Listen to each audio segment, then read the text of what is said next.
Deixa eu só achar aqui.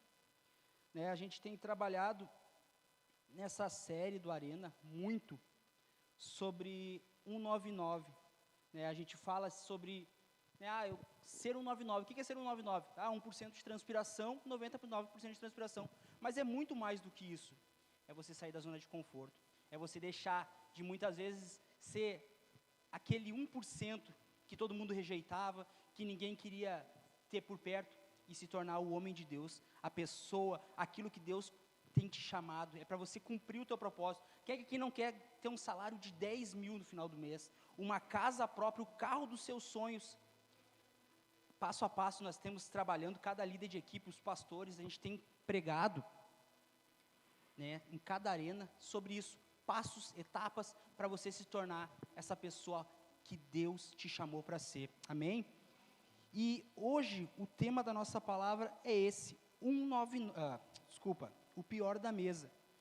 O que é ser o pior da mesa? Né, o que é, quando a gente fala ser o pior da mesa, o que significa isso?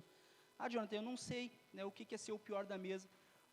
É tão difícil quando a gente quer ser uma pessoa diferente, quando a gente está numa busca, a gente está num caminho para um sucesso e se depara com algumas limitações. Né, eu estou querendo ser uma pessoa melhor, eu quero alcançar o sucesso na minha vida ministerial, na minha vida profissional, meus relacionamentos, mas eu me deparo com uma terrível dúvida, uma terrível circunstância. Eu não sou perfeito, eu não sei tudo. Né, eu gosto muito, eu acho que é só eu e o pastor que gostamos, né, daquela série que tem na TV, que é do Michael Caio lá, né, que é uma série, para mim, eu gosto muito, fico rindo sozinho, e tem um episódio que ele fala, né, que ele está viajando, e chega num momento assim que ele se perdeu, está todo mundo dormindo, e ele quietinho ligando o GPS lá, mas quando a mulher acordou, ele disse, não estou perdido, estou de boa. Né, muitas vezes o que acontece. Quem é que aqui nunca perguntou, né, na rua, tu conhece um endereço tal? Todo mundo sabe qual é o endereço, mesmo se não sabe, porque a gente tem essa dificuldade muitas vezes de dizer, olha, eu não sei, tem pessoas melhores que eu. Né, quando eu me converti na Sara Nossa Terra, uma coisa que eu adorava fazer, eu adoro fazer até hoje, né, vocês vão ver que é verdade, é sentar e chegar perto de uma rodinha que estão falando de Deus, que estão falando coisas que eu não sei. Né, até a Larissa sempre brinca que começou os crentes falando, mas é o que eu gosto de fazer, eu gosto de aprender, eu gosto de estar. E ser o pior da mesa é ter uma oportunidade de crescer e aprender todos os dias. Né, e hoje o que eu quero trabalhar com vocês, a palavra que eu quero trabalhar com vocês é essa, ser o pior da mesa. Né, ser o pior, muitas vezes não quer dizer que tem que ser uma coisa ruim, tem que se perder. Muitas vezes é uma oportunidade para que você saia da tua zona de conforto e se torne o homem que Deus te chamou, a mulher que Deus te chamou, a pessoa que vai mudar a história, a pessoa que vai andar na contramão desse mundo, a pessoa que tinha hoje, sábado, né, sei lá, convites para estar em qualquer outro lugar, mas está aqui, né, porque você decidiu o teu destino, né, você decidiu mudar a vida, mudar a tua história, deixar com que Deus te transformasse, amém? E o cara que eu quero falar hoje, né, o homem de Deus que eu quero falar hoje, é sobre a história de Salomão. Eu não sei se todos vocês conhecem quem foi Salomão, mas não tem como falar sobre quem é Salomão sem começar falando um pouco da história de quem é o seu pai, né, Davi. Né, Davi foi aquele grande homem, né, todos conhecem várias passagens, várias histórias de Davi, Davi derrotando um gigante, Davi derrotando Golias, né, Davi derrotando um urso, Davi derrotando um leão. Davi era um homem grande, um homem segundo o coração de Deus, como a palavra fala. E Salomão era o seu filho, né, o seu filho mais novo, né, o filho com Batseba. E quando Davi estava à beira da morte, Davi prometeu à sua esposa que o reinado seria de Salomão. E quando Davi morreu, começou essa era, esse reinado, né, essa nova era de Salomão. E ele começa falando lá no capítulo 3 de 1 Reis, capítulo 3. Quero que vocês abram comigo. Aqui.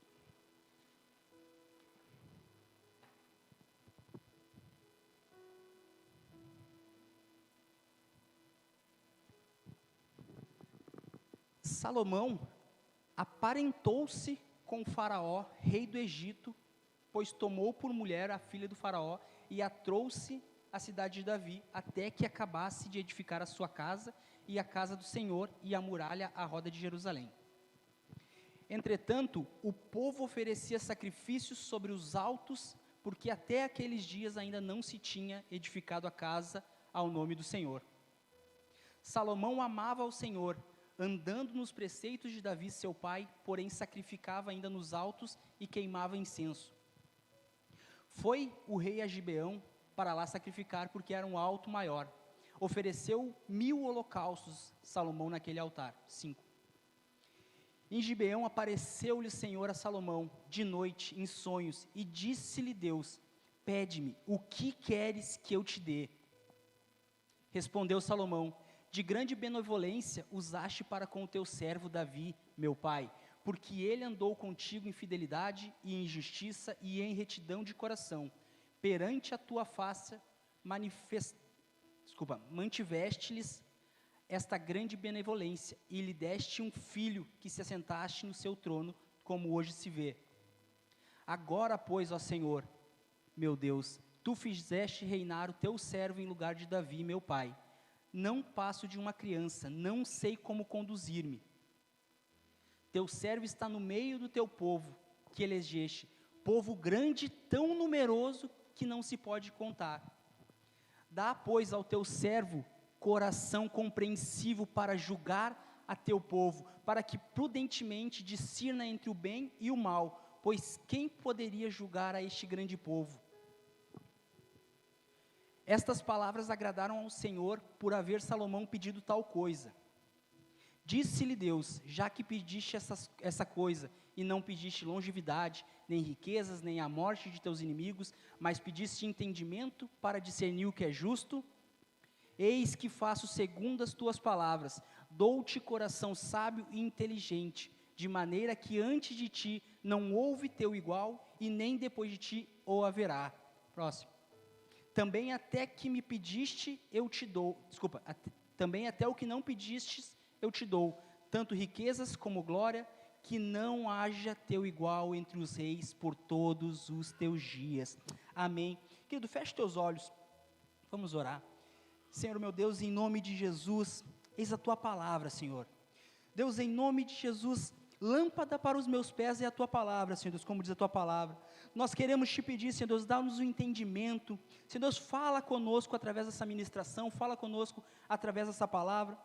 Senhor Deus, coloca, Senhor, anjos, Senhor Deus, ao redor dessa igreja, Senhor Deus, que o Senhor nessa noite, Pai, venha acampar os teus anjos neste lugar. Senhor Deus, muda, Senhor Deus, as nossas mentes, Senhor Deus, que nessa noite, Pai, todo pensamento, Senhor Deus, seja cativo à tua obediência, em nome de Jesus Cristo.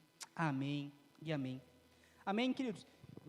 Então, Salomão era filho de Davi, né? Salomão ouviu, né, ele era um menino de 20 anos, ele era novo quando ele assumiu o reinado, ele tinha 20 anos, ele tinha ouvido e visto tudo aquilo que seu pai tinha feito, como ele tinha governado Israel durante 40 anos, né, ele tinha ouvido falar de coisas maravilhosas que ele fez, e ele pensou: hoje eu sou o pior da mesa, né? Salomão naquele momento ele era o pior da mesa, né? Ele era a pessoa que menos sabia, ele era o herdeiro do trono, mas ele não sabia. A palavra fala, né, que ele não sabia, ele era apenas uma criança, ele não sabia governar, mas ele disse: Senhor, eis-me aqui, eu vou. Eu não sei fazer, e é o que nós temos feito, é o que nós vamos, né, temos saído da nossa zona. Nós não sabemos muitas coisas, mas nós vamos aprender em nome de Jesus. Nós vamos sair dessa série do Arena sabendo que nós somos 199, pessoas que não negociam, pessoas que vão cumprir tudo aquilo que Deus te chamou para ser. Amém? Naquele contexto então, né, de Salomão, ele era o pior da mesa. Ele estava com Davi, ele estava com o pai que reinava, que tinha todo aquele bando de gente, né, soldados, homens valentes, os valentes de Davi, né, ele andava com aquelas pessoas, só que ele era o mais jovem, o inexperiente. Deixa eu te falar, não importa quem tu é hoje, não importa aonde você está hoje, quando Deus, Ele te dá um propósito, Ele vai mudar a tua vida. Não importa o que tu tem feito, não importa como tu chegou aqui, que nem a Tamara ministrou hoje, mas quando Deus toca no teu coração, quando Deus fala contigo, quando Deus te promete, Ele é fiel e Ele vai cumprir, Ele vai te tirar, né, da zona de conforto, Ele vai te tirar daquela pessoa que ninguém acreditava e vai te transformar numa pessoa 199. Ele vai te transformar do pior da mesa para a pessoa que vai assumir o seu trono, vai ser o rei, o príncipe, em nome de Jesus. E hoje eu quero te dar 3 passos, né? Salomão, nesse contexto que nem eu falei, ele era o pior da mesa, e ele tomou 3 passos para ele sair daquele contexto e ele se tornar o rei, para ele conseguir fazer tudo aquilo que esperavam dele. Ele olhava, olha, meu pai foi um rei maravilhoso. Vocês imaginam, tá? Eu quero que vocês tentem imaginar comigo. Davi reinou 40 anos sobre um povo, né, o povo santo, o povo de Deus. E aquele povo, quando Davi morreu, eles pensaram, e agora, quem vai vir? Quem vai chegar? E chegou um menino de 20 anos, inexperiente, uma pessoa que nunca tinha reinado, uma pessoa que não sabia o que estava fazendo. E eles pensaram, ó, deu tudo errado. Mas Salomão, ele sabia quem era o Deus dele. E o primeiro ponto que eu quero te dar hoje é: reconheça as suas limitações.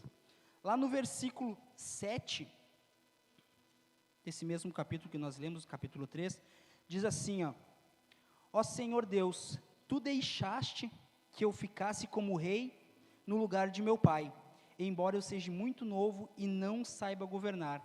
Aqui estou eu, no meio do povo que tu escolheu para ser teu, um povo que é tão numeroso que nem se pode ser contado. Então, chegou Salomão naquele contexto, ele estava ali, no meio, né, estava no fogo cruzado, né, ele chegou ali, ó, eu tenho que assumir, né, eu tenho que tomar o lugar do meu pai, eu tenho que ser rei no lugar dele, mas eu não sei o que fazer, eu tenho 20 anos, eu sou inexperiente.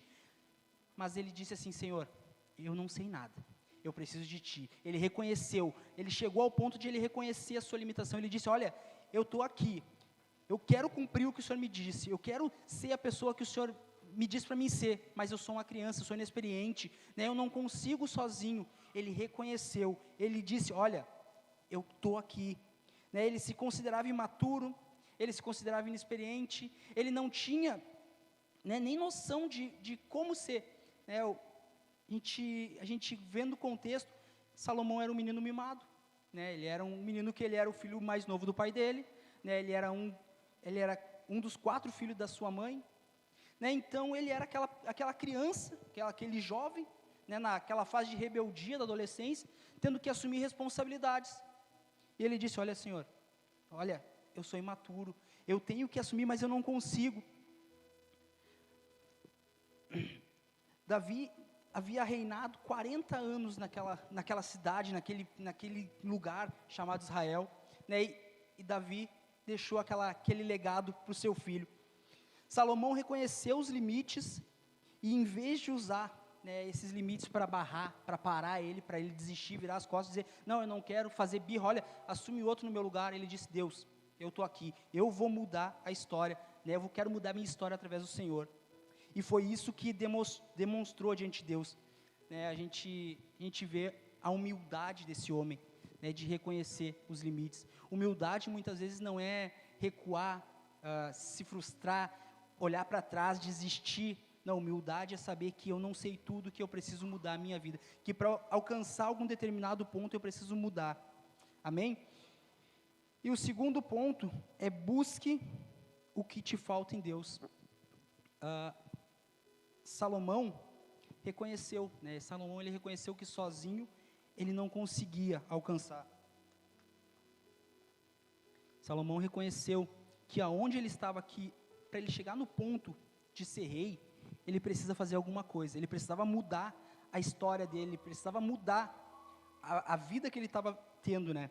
Ele sabia que ele precisava de ajuda, e foi o que ele fez, né? Ele via seu pai sendo um homem, que nem eu disse, segundo o coração de Deus, um homem que orava, um homem que buscava, um homem antes de ser um guerreiro, ele era um homem que tinha comunhão, intimidade, busca, ele vivia na presença de Deus, ele vivia na presença do Espírito Santo. Se nós queremos transformar a nossa vida, nós precisamos ter uma experiência todos os dias com o Espírito Santo de Deus, nós precisamos ter essa intimidade com Ele, Amém? Nós precisamos ter esse relacionamento com Deus que transforma, que muda, que nos tira de um patamar e nos leva a ser rei, né, a governar, a cumprir, a ter. Né, quem aqui, que nem eu disse no começo, quem aqui não quer as bênçãos de Deus? É muito bom as bênçãos de Deus, é muito bom ser salvo, é muito bom ter a salvação ao nosso dispor, mas Deus, Ele não quer que a gente continue no mesmo lugar. Deus, Ele quer que nós recebamos as promessas que Ele tem para a nossa vida, amém? Salomão foi buscar na presença do Espírito Santo, né? Salomão, ele disse: Senhor, eu preciso de sabedoria, para mim conseguir chegar eu preciso de sabedoria. Salomão podia ter riquezas, ouro, prata, ele podia ter, ele podia acabar com os inimigos de Israel naquele momento, ele pedir para Deus, né, se Deus hoje chegasse e dissesse: o que tu quer que eu te faça? Qual é a tua resposta para Deus? O que seria a tua resposta para Deus? Será que tu teria essa mesma resposta de Salomão? Senhor, eu preciso de sabedoria, a minha vida hoje não está boa, Senhor, riquezas não iam me ajudar, dinheiro não ia me ajudar, Senhor, uma casa não ia me ajudar, Senhor, eu preciso de sabedoria para eu saber transformar a minha vida. Ele buscou em Deus. Salomão, ele chegou ao ponto de dizer: Deus, eu estou aqui, eu sou inexperiente, eu preciso de Ti. E o terceiro ponto, o terceiro passo que Salomão ele deu para sair da zona de ser o pior da mesa para se tornar o rei de Israel, foi buscar os recursos naturais. E aqui, né, eu quero abrir com vocês lá em 1 Reis 4, 1 ao 7.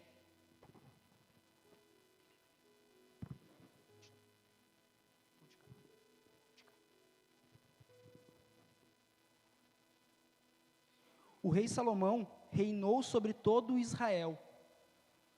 Eram estes os seus homens principais: Azarias, filho de Zadok, o principal; Eliorefe e Aías, filho de Cisa, eram secretários; Josafá, filho de Ailude, era o cronista; Benaia, filho de Joiada, era o comandante do exército; Zadok e Abiatar eram sacerdotes; Azarias, filho de Natã, era intendente-chefe; Zabude, filho de Natã, ministro, amigo do rei; Aizar, mordomo; Adonirão, filho de Abdá, superintendente, que trabalhavam forçados.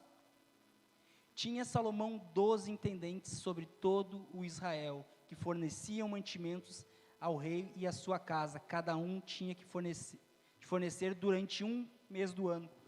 O que Salomão fez? Salomão, né, chegou ao ponto de ele reconheceu que ele não era bom, que ele precisava aprender, que ele precisava crescer, e para crescer ele precisava aprender em Deus, ele precisava buscar em Deus. Ele buscou em Deus, né, buscou a sabedoria necessária para governar Israel em Deus. Ele foi cheio, ele quis ser cheio de Deus todos os dias, ele precisava da unção diária do Espírito Santo. E o terceiro ponto, ele quis pessoas, homens, ele colocou especialistas para ajudar ele, homens mais velhos, homens que tinham experiência. Ele colocou 12 homens, 12 pessoas, né, para estar nessa missão com ele. Quando Deus ele te levanta, quando Deus ele quer te dar alguma coisa, primeiro ele te dá sabedoria, depois ele coloca pessoas ao teu redor para transformar, para te ajudar no teu caminho, para te ajudar nessa tua missão. A missão é difícil, a missão muitas vezes é complicada, mas Deus, primeiro ele te dá a solução, a sabedoria, e depois ele te leva a conquistar, a ter pessoas ao teu redor, em nome de Jesus.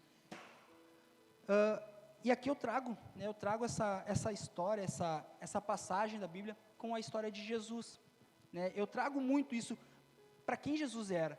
Jesus, da mesma forma que Salomão fez, né, que Salomão reconheceu as limitações, que Salomão buscou a presença de Deus, buscou sabedoria. Jesus fez a mesma coisa. Jesus também fez isso. Jesus veio à terra, lá no versículo 4 de Mateus, no capítulo 4 de Mateus, ele fala que Jesus veio à terra, se fez homem, foi ser batizado por João.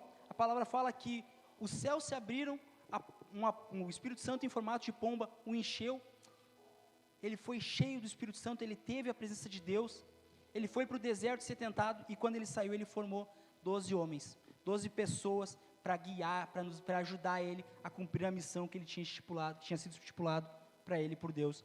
E em nome de Jesus, é isso que ele quer que nós façamos, né? Primeiro, antes de qualquer coisa, reconheça as tuas limitações. Segundo, busque não em primeiro lugar os teus amigos na rua, não em primeiro lugar, né, estratégias que não sejam em Deus, busque Deus. O pastor ele fala muito sobre isso, que as pessoas, antes de qualquer coisa, elas fazem tudo, elas, né, tentam resolver seus problemas de tudo que é jeito, e no final, quando não tem mais, falta orar agora, vou orar, que pode ser que Deus mude a minha vida agora, Deus transforme essa situação, mas nós precisamos fazer isso primeiro. Primeira coisa que nós precisamos fazer em tudo, é colocar diante de Deus, é entregar para Deus. Se você quer sair da tua zona, se você quer sair desse lugar onde você está, para se tornar aquilo que Deus tem para ti, busque em Deus, reconheça as tuas limitações, saiba que você é falho, que você tem as suas limitações, é pecador muitas vezes, que eu não consigo sozinho, que eu preciso do meu líder, né, que eu preciso formar, que eu preciso ter pessoas ao meu redor que me ajudem na minha caminhada, o teu líder, o teu pastor, aquela pessoa que te dá um conselho bom, né, que te diz, olha, vai por esse caminho que Deus quer mudar a tua vida, amém? E assim como, né, Salomão, né, a palavra continua, quando chegar em casa, você continue olhando, lendo a palavra, navegando nas escrituras, mas a palavra continua falando que Salomão, Deus tinha dado uma missão para ele, um propósito de ele construir o templo, a casa de Deus, que foi uma das outras coisas que ele fez, que ele colocou pessoas, especialistas, homens, que o ajudassem nessa missão, né? Isso tudo depois de uma revelação, depois de um sonho, depois daquilo que Deus tinha feito na vida dele, né? Eu quero te dizer que Deus, hoje, nessa noite, Ele quer mudar a tua vida, né? Ele quer que você saia daqui, sabendo que pode estar difícil, né? A situação lá na rua está difícil, a situação aí fora está difícil, mas Deus, Ele tem um propósito muito maior nas nossas vidas. Ele quer nos tirar hoje daqui, sabendo que Ele quer nos colocar acima, Ele quer nos colocar, né, por cabeça e não por cauda, Ele quer nos fazer prosperar em todas as áreas da nossa vida, Ele quer tirar, né, muitas vezes a gente acha que, o que eu estou vivendo hoje está bom, o que eu estou vivendo hoje aqui está bom, o meu emprego está bom, né, a minha casa, a casa que eu vivo está boa, né, o carro que eu dirijo está bom, né, o estudo que eu tenho hoje está bom, a posição que eu tenho está boa. Ei, Deus te disse que você será mais do que vencedor. Deus fala na palavra dele que já fui moço, já fui velho, já fui moço e nunca vi um justo mendigar o pão. Deus não te chamou para viver de migalhas, Deus te chamou para viver o melhor dessa terra, Deus te chamou para você, né, viver a plenitude de Deus e não viver apenas os milagres temporários do maná. Deus te chamou para viver a plenitude. Eu vou pedir para os levitas já vindo, mas Deus Ele tem esse plano para a tua vida, né? Então não deixe que as suas limitações, não deixe que ser o pior da mesa te roube o brilho que Deus tem para a tua vida. Deixe Deus agir, use essa palavra com esses 3 passos, reconheça os teus limites, busque em Deus e procure pessoas que vão te guiar por um caminho novo, em nome de Jesus. Quero te convidar a você se colocar de pé, a você